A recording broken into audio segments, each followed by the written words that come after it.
Hello YouTube, Richard Lewis here, and I want to talk about ESWC and events in general. Now, it's the day after ESWC. If you're a Navi fan, you've probably been out partying. They've won the Electronic Sports World Cup, an event that used to mean something quite prestigious title back in the day, and for Navi it shows a continual evolution and the fact that they're improving.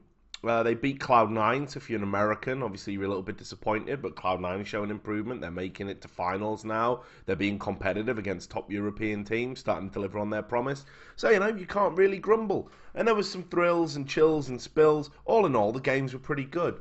But the event, dude, it's just beyond a joke. And I'm somebody that's been going to ESWCs for a long, long time. Now, I'll recount some of my memories of ESWC going right back, and I remember when it got rebought because it changed ownership. There was obviously some financial problems from the old owners. It went to another company and then back to the original owners. It got like a bunch of venture capital coming from a bank. Anyway, fuck knows how those gears were turning. Welcome to esports, right? One hand washes the other. But I went to the one in, I think it was 2010. It was in Disneyland. This was like some sort of big prestigious relaunch of the event. They hired the whole of Disneyland. And, all told, the event kind of sucked a little bit because, just from a spectator term, it was like they had a hall and it was like clearly like sort of a hotel kind of lobby type thing, and they put all the desks in there. It didn't look great. But in terms of sort of how the press were looked after, pretty good actually. We had this ridiculous after party where they hired Disneyland just for the press and for the players. So we're just pissed, drunk, just rolling around Disneyland with all these 1.6 legends and stuff. So that was a pretty cool event. I was like, you know what, yeah, maybe ESWC can be a good thing. There was a massive heat wave. It was at the time it was like the hottest temperatures that had been recorded in France for years, and we were in this big metal hut thing, and they couldn't do the FIFA because it was so hot. Even the Xboxes, you were pushing the button and it would do the green circle, and then it would just go red. They were just instantly off. They were having to spray people down with water. It was like literally drop dead hot. In fact, actually, if you guys know Haribo, the sweets. There was a Haribo salesman outside of one of the halls, and he was pulling this fucking thing out, and it was a huge gelatinous mass of where the sweets had melted because of the heat. They'd all melted into one brick, and he was sort of carving up slices of Haribo and just giving it away. This like weird, fucking horrible gloop, which of course, people were just, yeah, I'll eat that, fuck it, whatever. Anyway, that's neither here nor there. 2010 wasn't all that bad. Then in 2011, things really started tailing the fuck off. The 2011 event is kind of fucking hazy for me because it was hands down one of the worst events I ever attended. And I was near hysterical by the end. We recorded like a live podcast from 2011, which you can find in the Cadred Clips YouTube channel. We recorded a bunch of interviews out there. It was me, a Call of Duty 4 player called Diablo, who was our cameraman, and a Norwegian writer that used to write on Cadred called Mindig, who was out there, I think, to cover the StarCraft 2. Well, I hadn't really got my head around StarCraft 2 at that point. I was still a bit too shy to sort of interview the players because I didn't know anything about the game. Anyway, so that event was unfucking believably bad. We got out there. You got to the event. It was just people didn't even, are you press? I don't know. We haven't got a press list. Took us ages to fucking get a press pass list, just so we could confirm that we were press. Then we got it set up. We're like, have you got any cables or anything? Nah, you meant to have brought your own cables. Nice, pretty cool. We get set up. We sit down. They had like a water cooler. Right, and keep in mind, it's still pretty warm and that, like, we're trying to drink water, and it was free on day one. Day two, you can't have any more water. What do you mean the press can't have water? You just can't have water. That's for staff. They took our water away. Right, I want you to think about how fucked up that is. Then, obviously, while I'm out there, I'm talking to players. They're like, fucking, there's no player lounge. What do you mean there's no player lounge? Between games, we have to get up and walk around. And I was like, so it's tied in with the, Games Week Paris Expo. But players had nowhere to sit. They just had to walk around, and that was that. You didn't know, literally nowhere to sit. And equally, players weren't allowed in the press area. They weren't authorised, and they had some very egregious, big security guards that were kind of preventing it. So you had that. Then on top of that, if I remember rightly, there was some sort of giveaway of CS:GO beta keys that were meant to be right, which ESWC had been trusted to give out to all the people that were taking part in the Counter-Strike tournaments that they had there.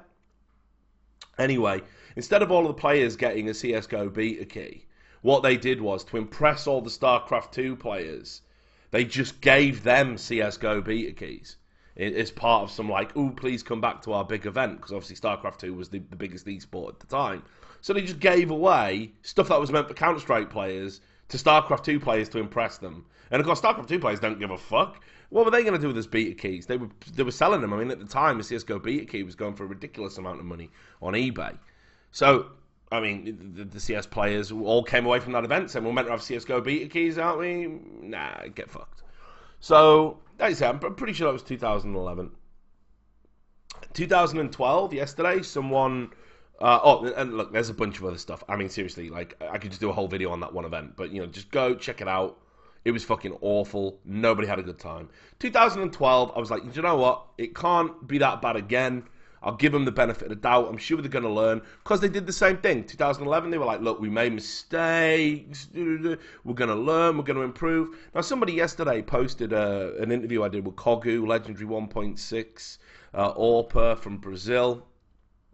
It made it to the front page of the subreddit yesterday. I'd totally forgotten about it. You know, I've done so many interviews down the years. My old crusty ass can't fucking remember them all. But yeah, I was like, holy shit, yeah. It came back to me immediately. I remembered the interview.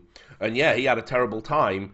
You know, I mean, obviously, right, okay, ESWC can't do anything about his luggage not turning up. But I remember distinctly, you were having to sit down in your PCs, which were terrible PCs, terribly set up. No player liked them. And other people have been on them before, especially if you were playing on stage. But basically, you know, they were all shared PCs and you had to fucking set it up.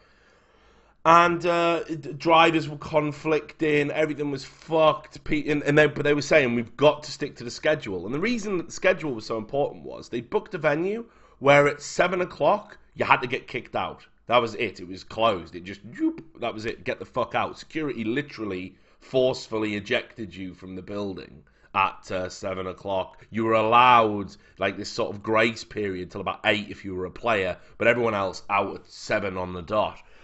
So they had to stick to this ridiculously rigid schedule no matter what was going on. So players were literally sitting down, they're going, I've got no sound in my left ear, get fucked, doesn't matter. Got no, this keyboard's a Xerty that I borrowed. Yeah, get fucked, doesn't matter. We can't get on comms, we can't get on TeamSpeak with each other. Doesn't matter, get fucked, use in-game. I mean, people would just literally be, it wasn't just the Kogu, which, you know, they've all, again, classic ESWC, they've come out and they're like, oh, this player's a fucking retard, he can't even set up. Kogu's been playing for 10 years, he's an idiot. He's not a fucking idiot, is he? He's been playing for 10 years. Obviously, he knows how to fucking set up a PC. And look, I've done a video talking about players and player delays and how players want everything perfect and sometimes it can be a bit unreasonable. This wasn't unreasonable. I was there at the fucking time. It wasn't unreasonable. You were getting told you had like 15, 20 minutes tops to set up, warm up, and then you were going live no matter what. And it just wasn't viable. So these fucking Counter-Strike players were just getting fucked again. And they stuck to this ridiculously rigid schedule. And this is what made it brilliant. This is the genius of the event. They stuck to this ridiculously rigid schedule. And they, if I remember rightly, from 2012, it could have been the next year. Again, all the events have blurred into one horrible shit nightmare for me. But they didn't. But I'm pretty sure it was 2012. They did this ridiculously rigid schedule. In fact, yeah, it definitely was 2012. Ridiculously rigid schedule, right? Don't even do the final on stage. They don't even do the final on stage. The schedule was for nothing. They put the women's final up instead because they wanted the crowd, who were, again, there for Paris Games Week, to have some eye candy. You know, their words, not mine. So you don't even get to see the final of the CS tournament that you've worked so fiercely to fucking get there. Unbelievable. I missed out from 2011, and there's a long-standing history of this at French events anyway. It's Land 79, if anyone remembers that. But on stage at 2011... the French commentators actually were giving away player positions quite purposefully. In fact, I remember distinctly there was this one bit because it was Fetish's old team that were in the final, and he was getting spammed through a fucking box, and the French commentators were going wee wee wee, like shouting ridiculously loud to tell them keep spamming the box, keep spamming the box. It was unreal. Fetish, when he did his after-game interview, they asked, why were Very Games able to beat you? And he said, well, didn't fucking help that the French commentators were giving away our positions. Killed the interview stone dead. He walked off like a boss. That's one of the reasons why I respect him. So anyway, after that event, and keep in mind, they promised in 2011 they were going to learn. 2012 was worse in a lot of ways. I just said to them, I was like, look, I'm never fucking coming back to this event. Like, get fucked. I'll never do another ESWC. It's too much. None of the players were happy. None of the spectators were happy. Still didn't have a player lounge in 2012. Like, just fundamental basic things. Awful event. So I kind of skipped them, but everything I was getting told, always the same. So now we can fast forward to 2014, the CSGO event. And again, people are like, hey, you coming out? You coming out? Nah, I ain't coming out. Fuck that, right? There's just no fucking way on God's green earth that I'm ever going.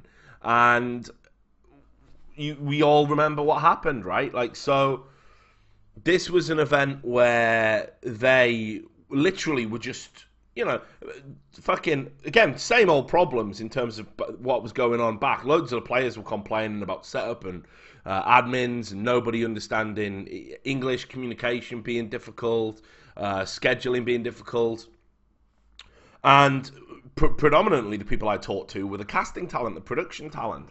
And they were all saying, Richard, this is fucked up, man. Like, you wouldn't believe it. So, of course, we remember that they just put Anders and Semler live on air without even telling them they were on air. I mean, like, I stress this. A hot mic in esports, that can end a career right there. It shouldn't.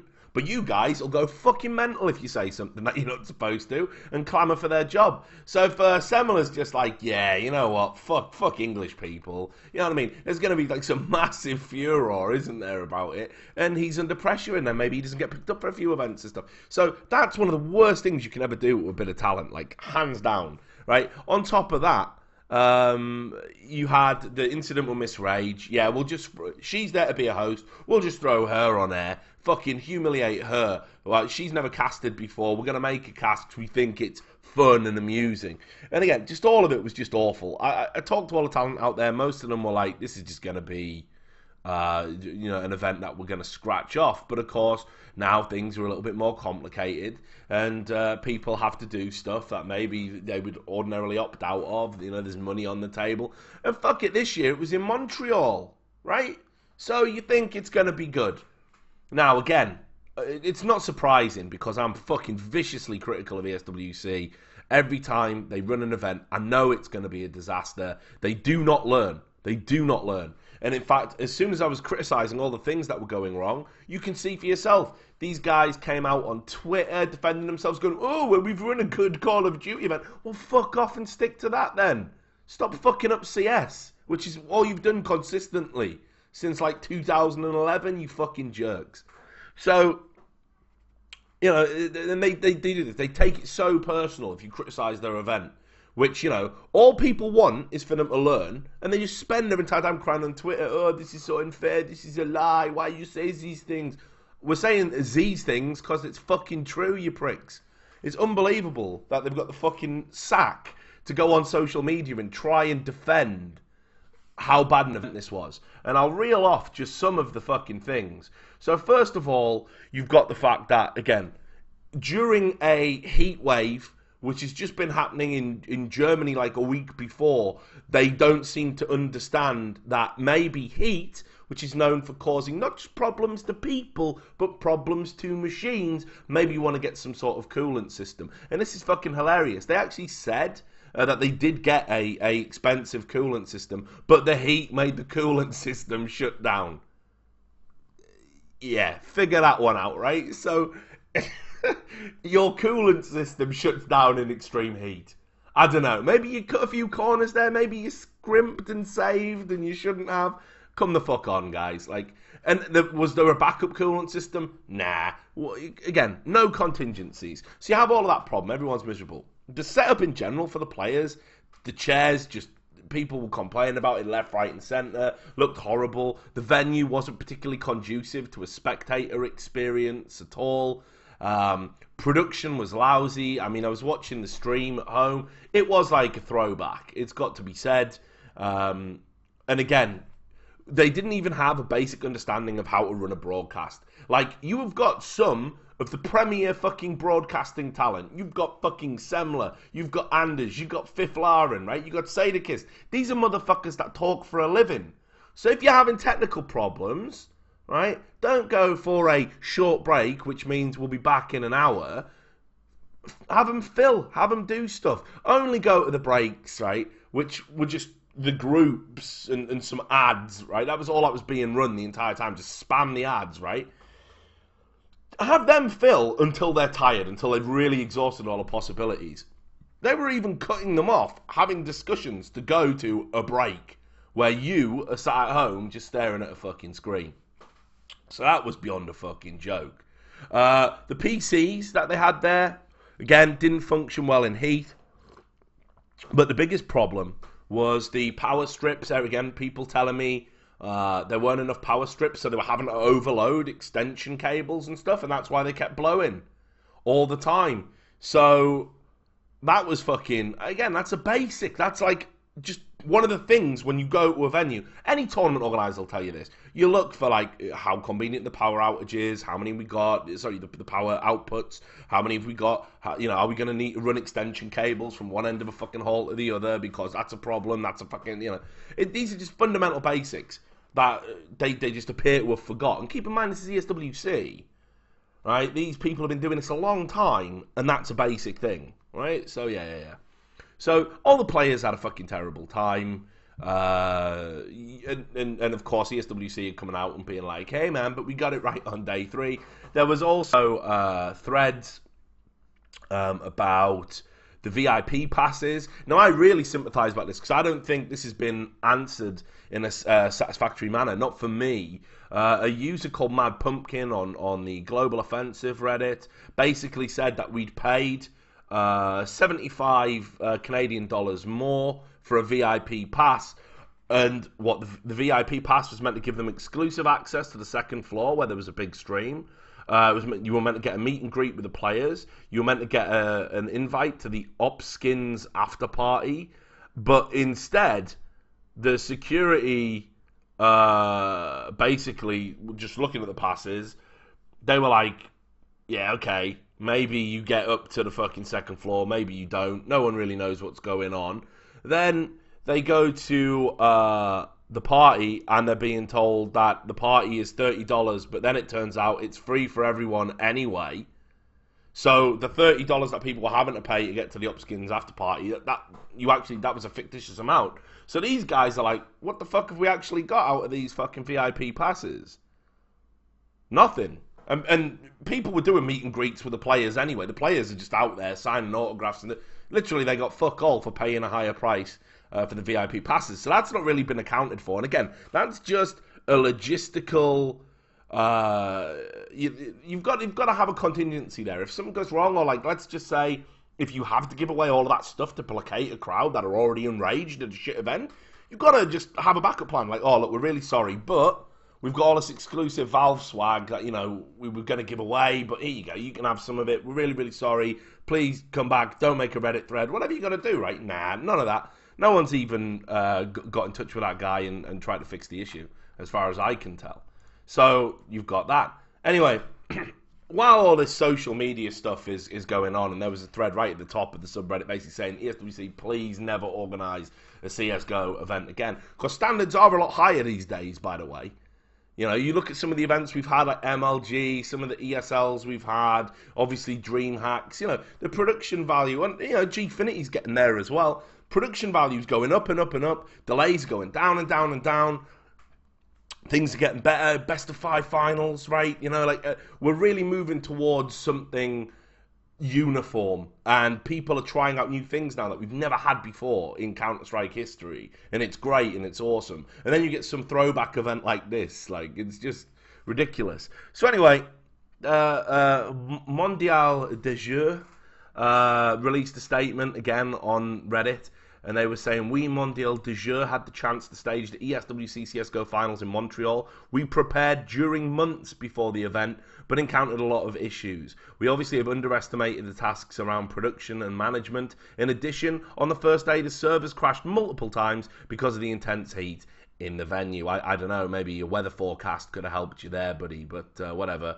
Not making this any easier, we also have been subject to DDoS attacks on the second day. And again, you know, you're a tournament organizer, you're the Electronic Sports World Cup, that's your title, right? You know, if DreamHack can mitigate DDoS attacks, if Gfinity can mitigate DDoS attacks, if ESL can mitigate, what the fuck are you doing?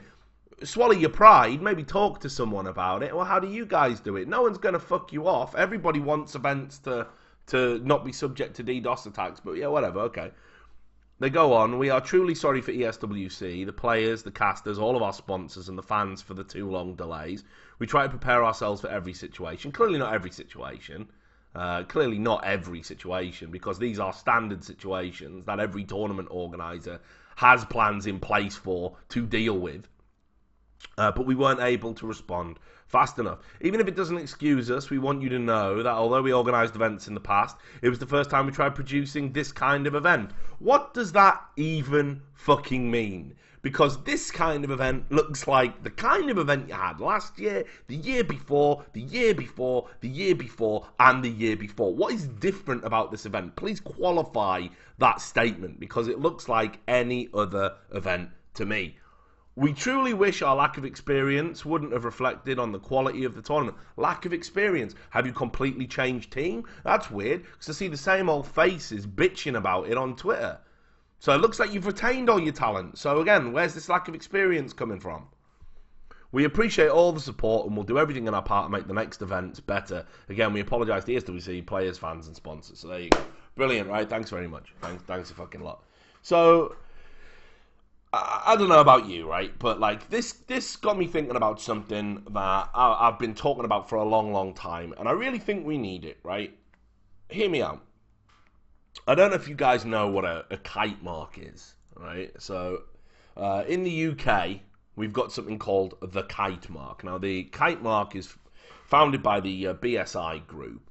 It's been around since 1903. And what it is it's a stamp. It's basically a stamp of approval that you put on goods to say these are safe. So you get them on things that are really important towards safety. So smoke alarms, right? Your smoke alarm has a kite mark. If it doesn't have a kite mark, it might not go off and you burn to death in your bed. So you check for a kite mark, you see, because that is a sort of, the BSI group have said, we've gone out and checked this and made sure that this is of an acceptable standard to put in your home. You can rely on it to protect you and your family.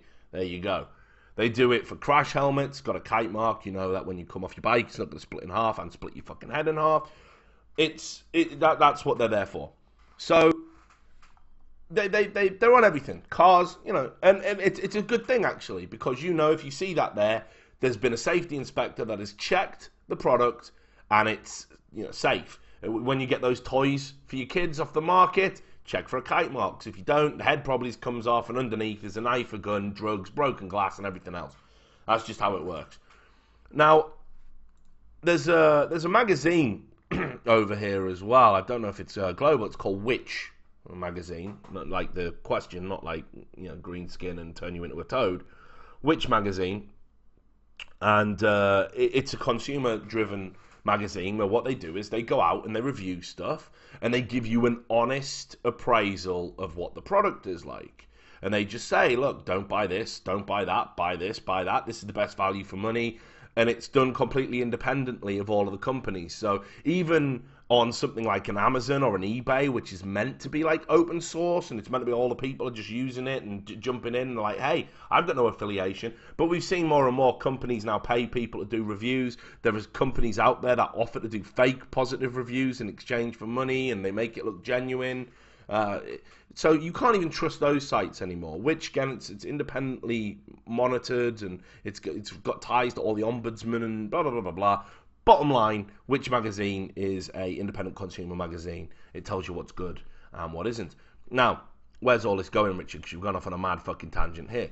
We need one of these in esports. There's just no doubt about it. Used to be back in the day, back when you had the G7, which was just one big dick measuring contest, if we're all honest about it. Again, for those that don't remember, it was a collection of the elite organizations in the world that were supposedly working together for the betterment of esports. But basically all it was, hey, we're in the G7, and occasionally we might threaten not to come to a tournament unless you raise the prize money. I mean, that's pretty much all they ever achieved. They didn't do anything for the greater good at all. Certainly not that I remember. They couldn't even organise a boycott. In fact, the one time that they famously did organise a boycott, I think it might have been for ESWC actually. As soon as it got re-announced and the prize money was upped and everyone was like, oh, we can make more money there, the boycott mysteriously stopped. It was bullshit. So, anyway, I think what we need is, we need all of the teams, players, to sort of come together and empower a group, a panel, a website, a body, whatever it is. And what we do on this website, and I'm saying we, I mean, you know, obviously I'm not really hankering for a job, I'm not putting myself out there, but let's just say we for now. Let's imagine I'm on it, right? Let's imagine me and you watching this video are on this body, right? And what we do is, we collect all of the information, positive and negative, about tournaments, tournament organisers, and we say, right, average payout time is 6 months. That's not acceptable in this day and age. Events have had the following problems: delays, do they pay travel, average prize money, and you basically work it all out. You have a set criteria, and based on how they measure up in that criteria, they get a stamp of approval, like a kite mark, and it says it's okay for you as a player to come to this event. Right? You can come. They're good. They pay their money. They're not bullshit. They're not bogus. If it doesn't have that kite mark, if it doesn't have that stamp of approval, then everybody knows, fuck it, we're getting into murky territory here.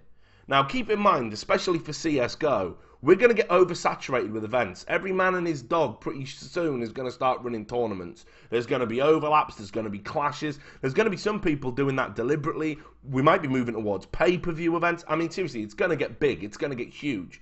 It's probably going to become the biggest esport.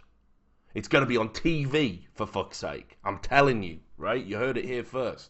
So, all of that in mind, you don't need to go to every event on the calendar. A Fnatic, a TSM, yeah, people like that, they don't need to go to every event. So, what we need to start doing is, we need to start actually finding out a system of, if you're an organisation, how do we choose what events to go to? Now, management can change, players can change. People might not always remember what the good events are, what the bad events are. So we need it all sort of stored into one database. And again, I just think having a stamp of approval where you say, bump, this event's good, that event's bad, they don't pay the prize money, don't go there. And then we can start actually weeding some of these fuckers out of the business.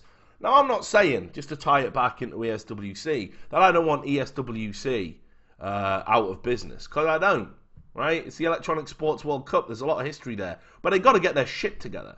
And right now, you couldn't give a kite mark, a stamp of approval to that event. Now, if it got to a stage where people all agreed tacitly to just not attend events that didn't have the kite mark, all of a sudden we've got a genuine incentive for people to stop running shoddy events. There's enough of them. Plenty of them now. You've got choice. So what we need to start doing is coming together in a positive way and actually using not nasty negative leverage, but just an honest, fair appraisal of who's doing a good job, who's doing a bad job, to actually improve the community overall. So I don't know if we can get this shit together. I don't know if it has to be a website. I don't know if we need to get maybe the players have to come together. Maybe there's some sort of union that empowers a secondary body that puts it, whatever it is. But let's do it, man. Because I tell you, I've been going to events for years, over 10 years now, right? And I've seen horror shows. I've seen events that didn't even make it to the final. I've seen events that the prize money never gets paid. I've seen events where players are just living in awful, like, squalid conditions. It's just nightmarish, and it shouldn't be happening. I don't want to go down the full fucking Dota 2 route where people are crying because it's like we ain't got a red carpet outside the fucking tournament venue for us to walk down. You know, I'm just talking about, let's just be real here about what actually has to happen, what the fundamental basics are, what's acceptable and what isn't. And right now, ESWC is on the wrong side of acceptable for me.